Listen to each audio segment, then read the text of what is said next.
Okay, I'm just trying to. Is that annoying? I might just hold this. All right. So, oh great, recording me. So this is online video meeting survival guide, and it's typically just a quick question trying to survey the room. How many, just by show of hands, have ever maybe joined like a webinar or got online in some fashion? Sweet. Okay, how many have done like video, maybe an informal meeting, or like where you're using FaceTime with your kids or other people? Yeah? Okay. Sweet. That's exciting. Got some good things. Okay. So we all FaceTime. Good. So video meetings is very similar to that, but it's nice to see people. So this is what my agenda is. Basically, I'm going to go through, what I would like to accomplish at the end of this meeting, what, why, when, and who for video meetings, tips and takeaways for a successful video meeting, and walk through of setting up a video meeting with Google Hangouts as well as Messenger. And then I have a little bit of an activity, and just to wrap up. Sound good? Good. All right. Okay, so I guess most of you know this, but a little bit about me. So a year ago, yeah, my husband just started his second year residency. So a year ago, we moved from the Bay Area. We lived in a city right outside of San Francisco called Crockett, and we moved down to the Long Beach area for my husband's residency program. Okay, so also a little bit about me is I used to work in tech when I was in Silicon Valley area, and I worked for LinkedIn, and basically I was very, very busy. I worked there for 4 years, and we would have all of our meetings would be video meetings, and so we'd always have video so that we could see each other, and it was really good because there's a lot of things that are said or unsaid, right, with visual cues. And so at first it kind of bothered me because I was like, why do we have to video? And I would actually there'd be some times that I would wake up in the morning because I had a combination of working from home that I wouldn't like take a shower, right? And I'd be like, I'm just not gonna turn on my camera today. But then I would have like managers that'd be like, actually, we need to reschedule this meeting if you're not gonna turn on your camera. So it was kind of like a mandatory thing to have video on all the time, which I became used to, and I was like, I actually really like this. So from the waist up. From the waist up, right? So you can see I'm wearing tennis shoes, and I did this on purpose so that I could show you that you could wear anything from the bottom down, right? You could have PJs on, but people just need to see your top half, and that's all that really matters. You put on a little scarf, right? Nobody knows that you're wearing your PJs.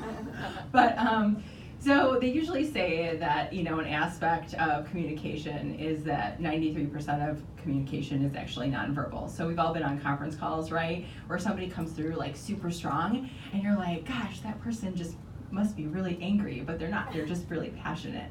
And if you can see them on video, you can see that they're just really passionate and that they're not angry or anything. All right. That's interesting. So, okay, so this is what my success would be. But by the end of this meeting, I would like to have everybody either plan an online meeting with people, so like in your area, or also I would deem it as successful if I can get you all like starting a video meeting with your peers in groups using Google Hangouts or Messenger, Facebook Messenger. Okay, that might, yes. Have you tried Zoom? And yes, we have Zoom too, but that would require downloading Yeah. an application, and I think most people have Messenger, but we love Zoom. Okay. I'll go through that too.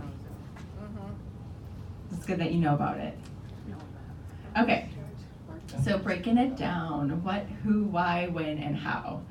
So online meetings are a way for people to connect, meet, show something, or do something, and location is not a barrier. California is a huge state, so it's very helpful. I also see there's formal versus informal of online meetings, which include video. And so this is my own perspective. You could probably take away from this and see what you think or not. But formal, I think, would be 15, plus people, so a room this size, right? where it's a large group, where there's presentations, there's learning, there's announcements. There's less opportunity to get to know each other on a video meeting, but at least you'll see each other. And informal, I would say, is less than 15, right? It's a small group, maybe it's collaborative, we're getting something done, we're working on a project, and it's an opportunity to get to know each other. Okay, so what I like about online meetings and video meetings is anyone can initiate an online meeting and anyone can participate. Location is no longer a barrier. So I don't know how many times I've like tripped and twisted my ankle and then I wasn't able to attend something because it was my driving, but I could still meet with people and not have to worry about driving somewhere. All right, so the benefit to you is mobile first is future. Flexibility on devices, you can connect with a tablet, your phone, a computer, which I think are pretty much all those devices. There's no limitations. There's, except for maybe Wi-Fi, right? But you have to make sure you're in a good area with Wi-Fi.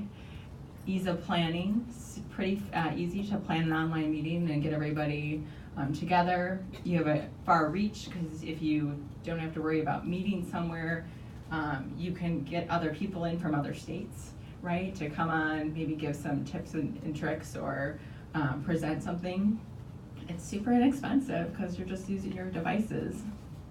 And there's no travel, and you can have better communication. So I just when would you do an online meeting? You can do it any day of the week that is convenient. But if you're working with time zones, just remember that people are in other time zones. So I like to use timeanddate.com for planning with other time zones. It's really easy. You can just stick in locations and then find a time that would work for everybody. Okay, so a few technologies, I'm just gonna run through these. But informal, for less than 15, Skype, Messenger, Google Hangouts. You can also use Zoom. Formal, for 15 or plus, Blue Jeans, WebEx, Google Meet, and then Zoom. And so the primary difference between informal and formal is that most of the ones that are formal are paid. Zoom allows you to do it for 45 minutes for free. Yes. Can you interact either one if you don't have an Apple computer and so you use Skype? Can you get involved in a video conferencing if somebody else is on Apple and like on Facebook or something like that? Yeah, so the question is that if you have Skype and you have a Mac or a PC, you can still access it. Is that the question? Yeah, so that you're on, like, if Alice has an Apple and she got into the meeting with FaceTime, and I have a Mac, not a Mac, but a PC, and I go in on Skype, will it be together? Yes, it will be together. So your operating system on your computer, whether you have a PC or Mac, does not matter. Okay. Yeah. That's good to know. Yes. So it's the number, it's essentially the site, it's not how you get to the site. Yeah, it's a site or an application. Yeah. As long as you have internet, everybody can connect to the same thing. Sorry about that.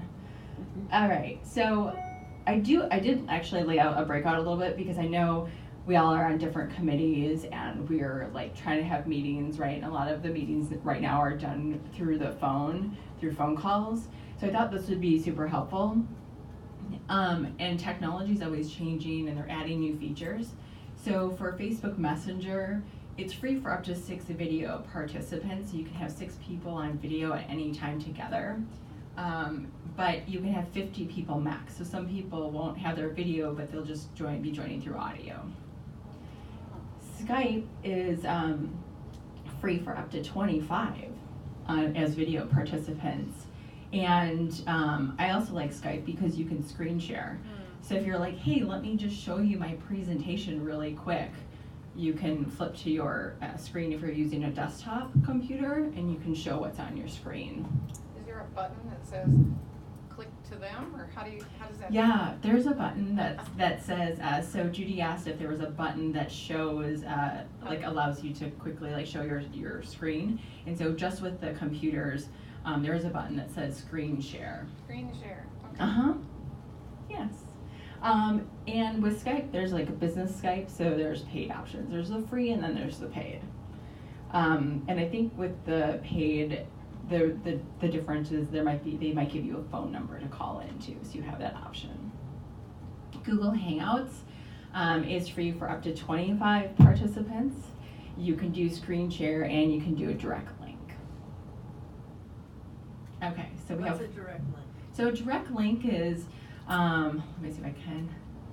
If anybody feels like you want to jump in here too, if I miss it. But a direct link is basically, I could have like google.com/hangout/Mindy, and I would have this direct link that I would put in an invite, like a invitation, so that people who are joining, they could just type that into their computer and access that directly. Does that make sense? Yeah. It might. It's above me. Okay, we'll get there. So you would, if you're gonna hold a Google Hangout meeting, then you just put that, and then they click on that, and it takes them right to Yes. your, to yours and Yes. theirs, as long as they have the application. Yes. Okay, I got it. So if you're making